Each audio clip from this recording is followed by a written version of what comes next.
In today's news, with the BVI active COVID-19 cases now down to 0, we are now live with Dr. Ronald Georges to answer many of those questions you may have on the vaccination rollout. We also see Richard Branson calling for drug reform, as well as opposition leader calling on government to launch a second stimulus plan. As we pan across the region, we see Guyana celebrating 51 years as a republic. All that and so much more on today's edition of 284 News.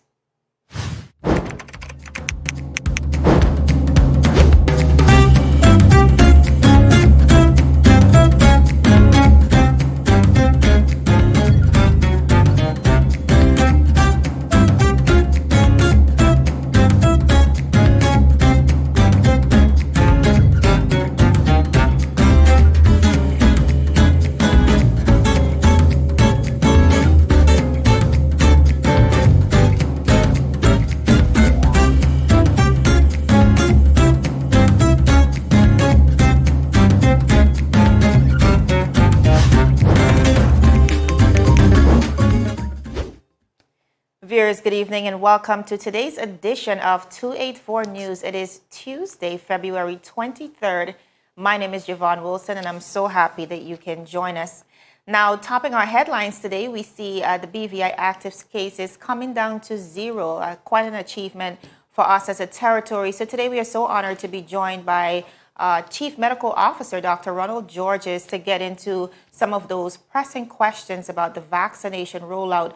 We also see Richard Branson rallying for drug reform, saying, and I quote, 1, it will save lives. 2, it will both improve public health and reduce the burden on public resources. And 3, it will take the burden off criminal justice systems and break the cycle of marginalization. Now, viewers, these are just a few of the highlights from an extensive article he wrote entitled Changing the Cannabis Conversation. So be sure to check out the full story via our website, 284media.com. And across the region, we also see Guyana celebrating Mashramani today. Now, Mashramani, better known as MASH, is an annual festival that celebrates Guyana becoming a republic in 1970. Now, today marks 51 years since Guyana became a republic. So we want to wish happy Mashramani to all of our brothers, GT brothers and sisters, that is. Now, viewers, as we head into our newscast for today, we see Leader of the Royal Opposition, Honorable Marlon A. Penn, within a detailed national address calling for government to implement a second stimulus plan. Honorable Penn has also suggested that the monies be drawn from the government's coffers, or it should be requested as a loan and not a grant from the Social Security Board. Listen in. It is no secret that the tourism sector is under serious strains, with a number of properties either closing or operating at minimal capacity. Just a few weeks ago, we learned that Quito's made a difficult decision to halt the reopening of its newly completed facility. Top of the Bats has also closed, and there are others who are contemplating the same. This, coupled with a protracted delay in getting our seaports reopened, means that many in our community are hurting. It is against that backdrop that I would recommend and support another round of Stimulus 2.0. To provide a further stimulus package, the government should first look to its own reserve funds, including budget reprioritization to free up funding. If requesting financing from the Social Security Board, a loan with fixed repayment dates and not a grant should be negotiated. And this is only after publishing the feasibility status report of the Social Security Board. Stimulus 2.0 should be distributed based on sound criteria for getting help to those most in need of assistance. We must learn from the execution challenges of the first stimulus package and put remedies in place to address those challenges, especially the gross delay in getting the stimulus money into the hands of those who need it most.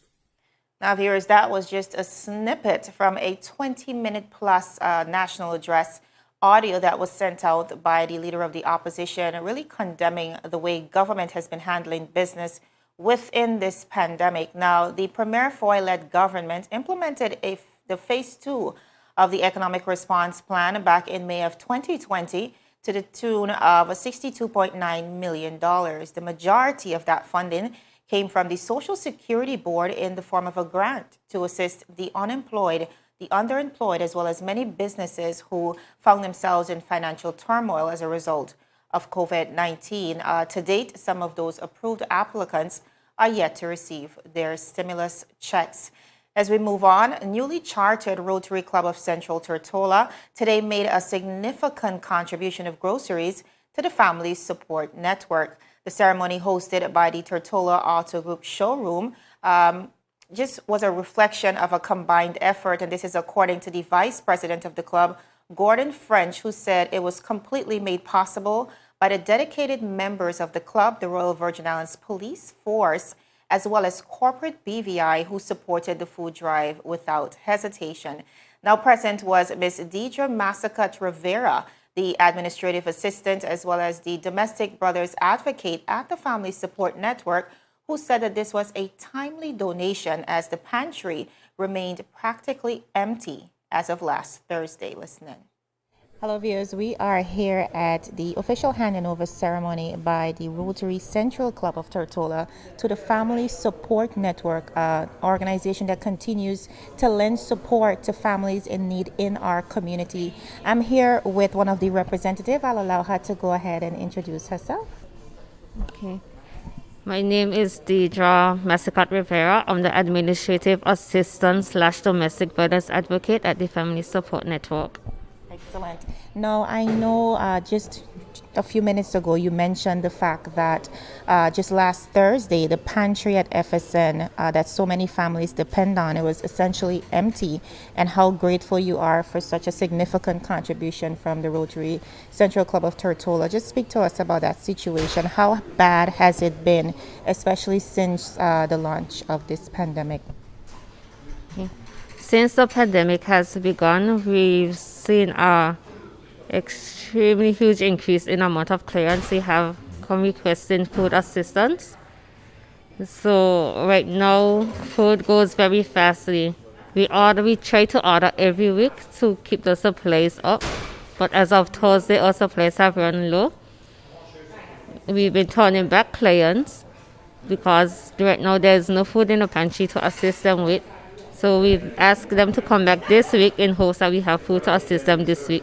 So we're reaching out. Well, the Rotary Club of Central Tortola reached out to us and told us that they have our donation. So we're very appreciative that this donation has been, that they thought of FSN to donate the food to. How many families on average reach out to you guys, let's say within a week? Oh, in a week, how many families? In a week on average, we have like, I would say 60 plus families each week. That's a significant number. And what do you want to say to the general public as it relates to just supporting FSN in your objectives to the community? We encourage the public to, if any little way, if you have any canned donations at food that you're not using, if you could bring it to the FSN. We have an account at OneMat and Rotary. If you purchase when you go grocery shopping, if you would like to put something on our account, you can also do that. You can contact us at 542-2085, 499-0986, or 499-0999 for any further information regarding our accounts. Thank you so much, Ms. Rivera.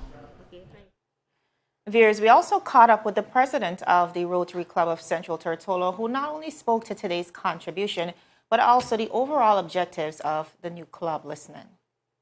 Viewers, we're so excited to be here at the official handing over ceremony by the newly instated Rotary Club of Central Tortola, of course, to the Family Support Network.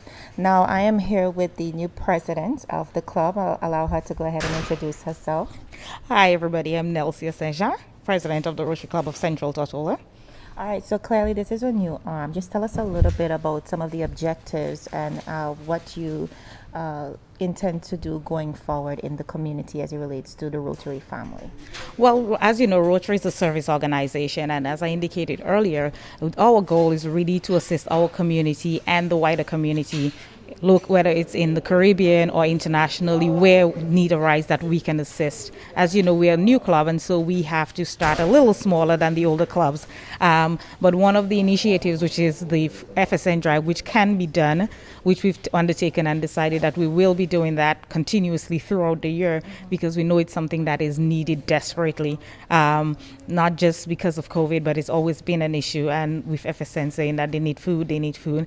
So this is one of the projects that we plan to undertake throughout the year. And as I indicated, we're in the process. We're a newly formed club, and the board has been meeting, and we're working on other service projects that we will be carrying out in the community. Oh, that's excellent. Just speak to this specific activity today. I know it's a significant contribution. And also, I'm learning that today is Rotary's birthday. Yes, it is. Well, quite a significant contribution on a momentous day. Speak to us about that. How are you feeling about that? Well, I woke up this morning and realized, wait, it's Rotary's birthday, and today is a perfect day to actually do a service project. So I was really excited that we were able to do this handing over today, and even more excited that the FSN indicated that they were in dire need of this, and it was done today to satisfy that great need which Rotary was intended for. All right. Thank you so much. Thank you.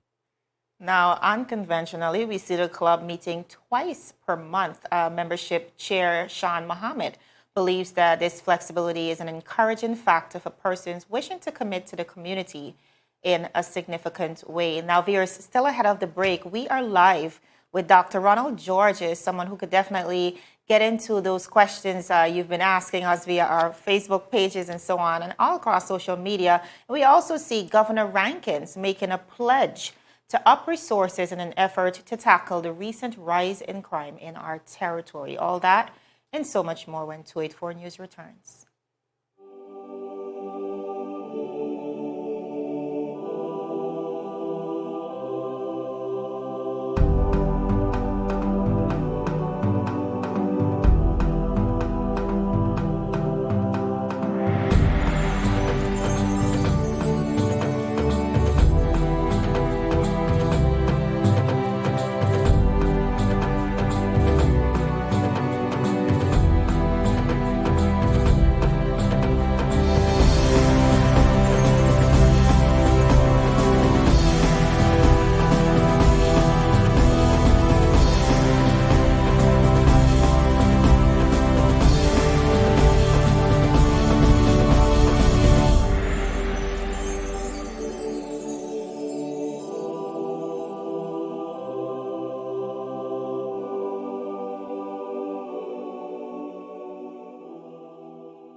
Viewers, welcome back to 284 News. Now, local health authorities have said that we are just about ready to inoculate a majority of the BVI population. We're getting into that. So, on that very note, we are sitting down today live with Dr. Ronald Georges, who, of course, is the Chief Medical Officer, one of the persons overseeing the vaccination rollout plan, and, of course, our entire approach to this COVID-19 pandemic. Dr. Georges, welcome to 284 Media.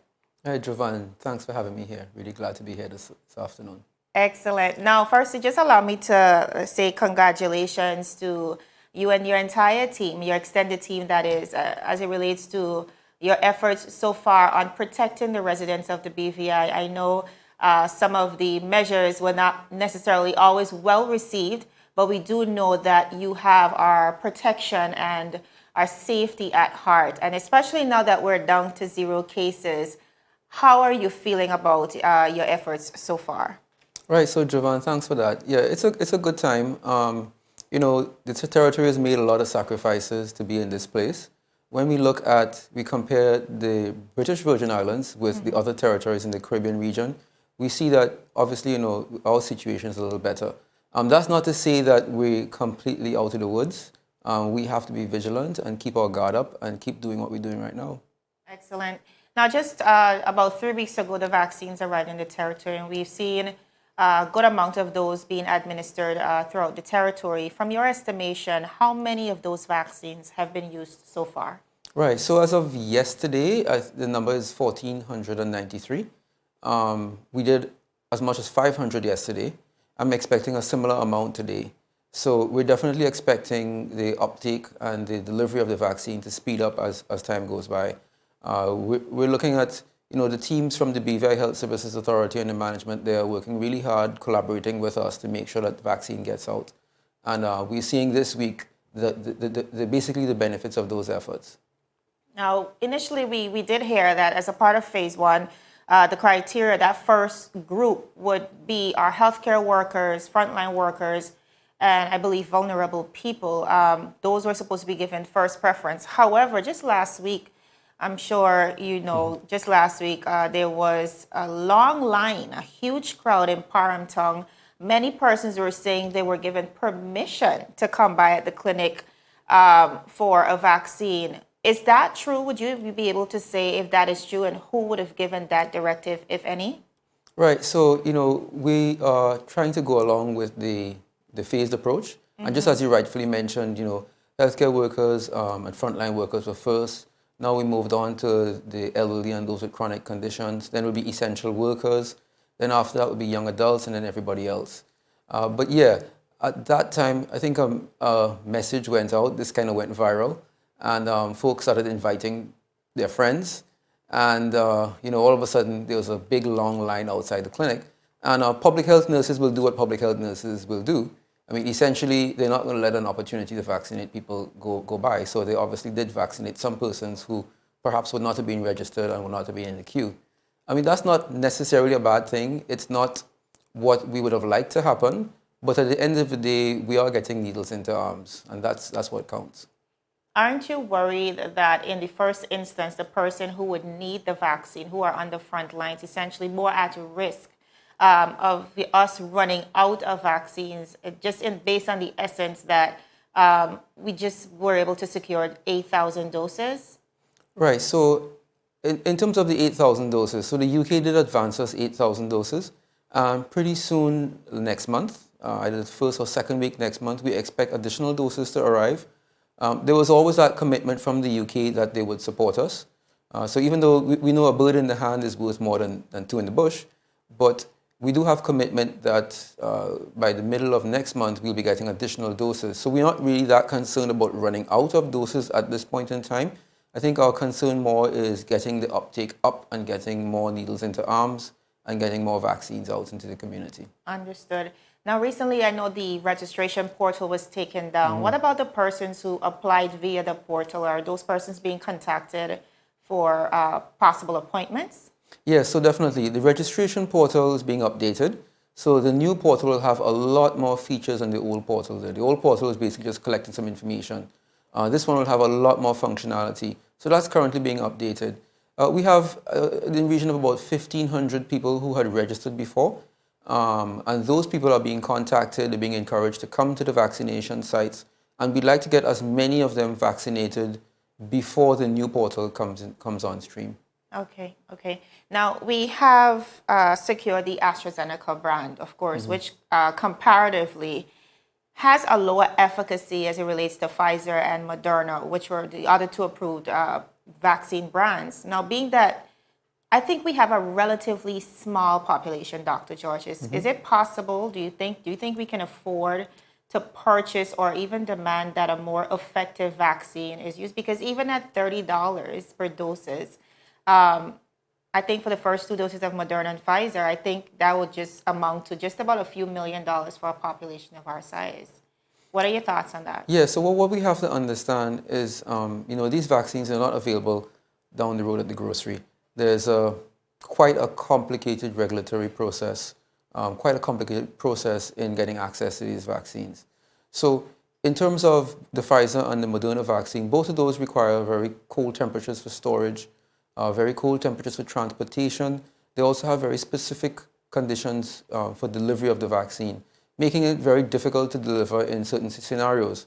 So you'd find both in the UK and the US, those vaccines are usually given out at tertiary hospitals. Whereas when we look at the BVI situation, our hospital will basically, classify as a community hospital kind of situation. Okay. So once, and when we looked at also the regulatory and the contractual arrangements for delivery of the vaccine, in terms of the transportation, the number of stops it could take, the time from factory to storage to transport to bring to the BVI, and all the other regulatory concerns, Basically what came out was that for our situation, the AstraZeneca vaccine fits in with those, and it's much easier for us to be able to access it. It's actually the other vaccines, we're not able to comply with the conditions to have it received in the territory.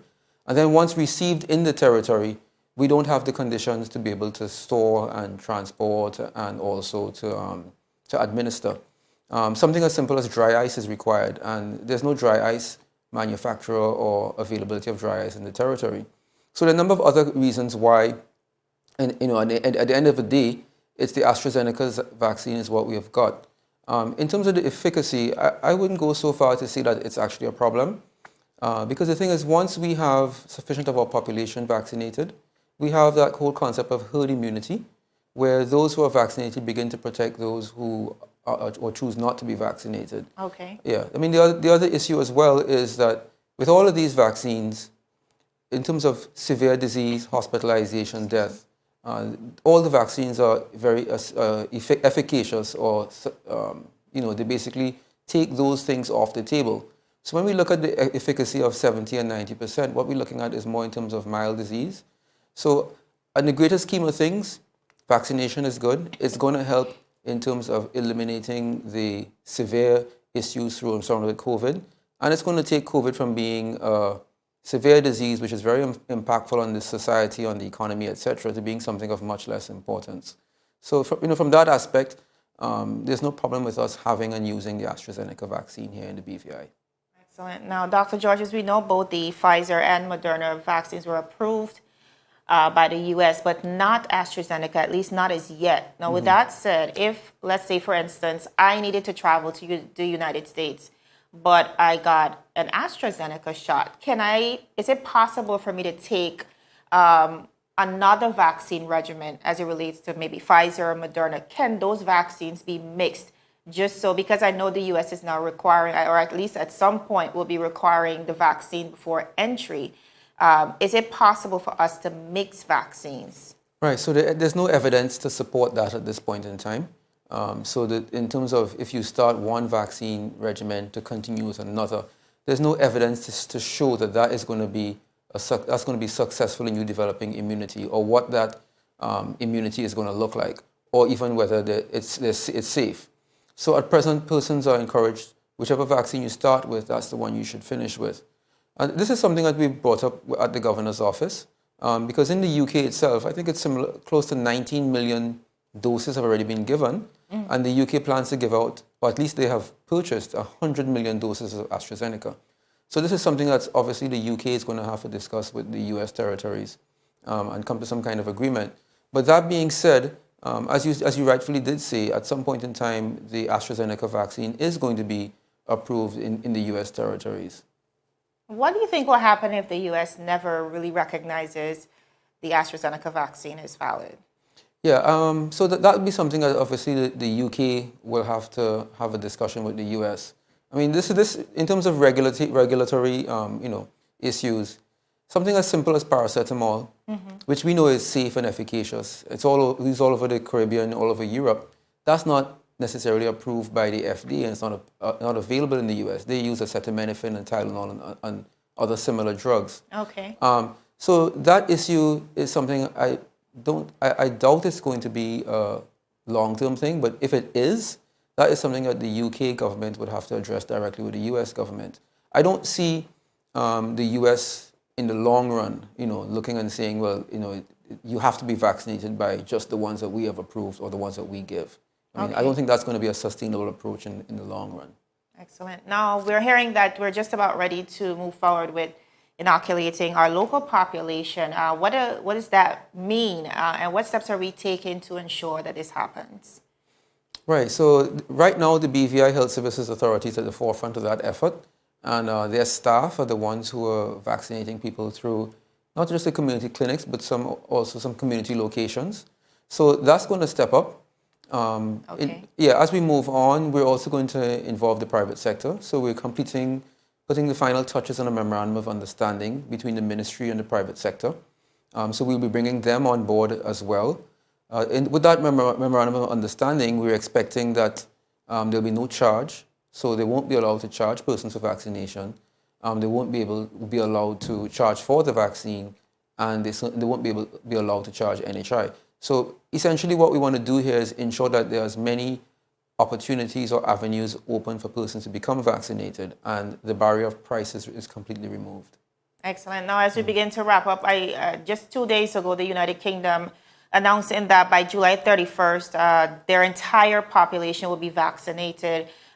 We also reached out to the governor of the Virgin Islands, Governor Rankins, of course, was actually able to confirm that the BVI as well will be within that timeline. Are you confident that we have enough time to vaccinate the entire population by then?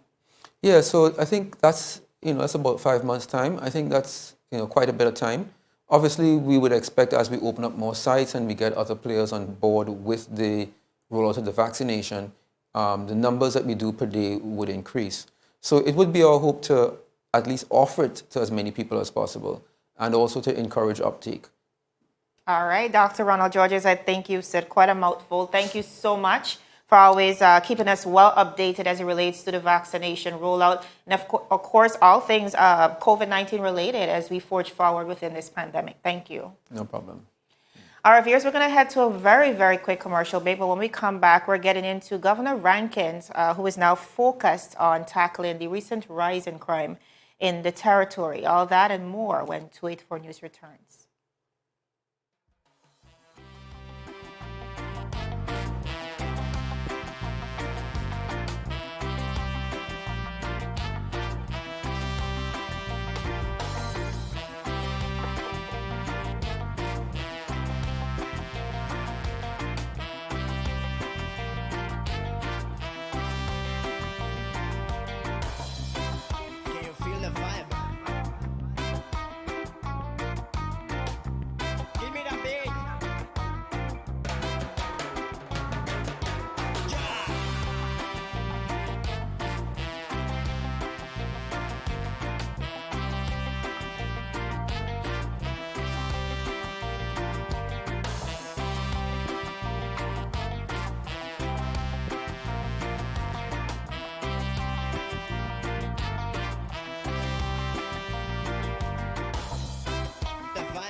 Viewers, welcome back to 284 News. Now, as we wind down, the governor of the Virgin Islands, Governor John Rankins, has released a statement condemning the recent spike in crime in the British Virgin Islands and has pledged extra resources where necessary to effectively tackle the issue. Now, his February 22nd statement said, and I quote, "As the governor of the British Virgin Islands, I share the concern of all in the community regarding the recent murders that have taken place. I will aim to provide extra resources where necessary to the police commissioner to ensure effective investigations into the murders so that those responsible will be held into account and brought before the courts."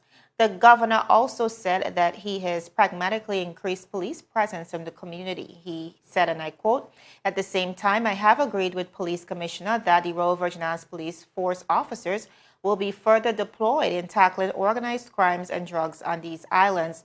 The Royal Virgin Islands Police Force has already initiated a high-profile operation, increasing its presence on the streets day and night. This has been already met with a positive response from many members of the community and has increased information reaching the force." End of quote. Now, viewers, that is just a snippet from a detailed statement sent out by the governor, which of course is available, full story, available via our 284 Media website. In addition to that, so many other articles that we covered today, and of course, not just locally, but also regionally and internationally as well. So we want to encourage you to head on over to our website, 284media.com. If you are on Facebook, you can check us out at 284 Media, and the link for Instagram and Twitter is 284 BVI. I think that is all the time we have for today. I want to thank you so much for making time to listen in and join us here at 284 News, but also encouraging you to join us again tomorrow as we deliver your local dose of local, regional, as well as international content right here on 284 News. My name is Javon Wilson, signing out. Take care.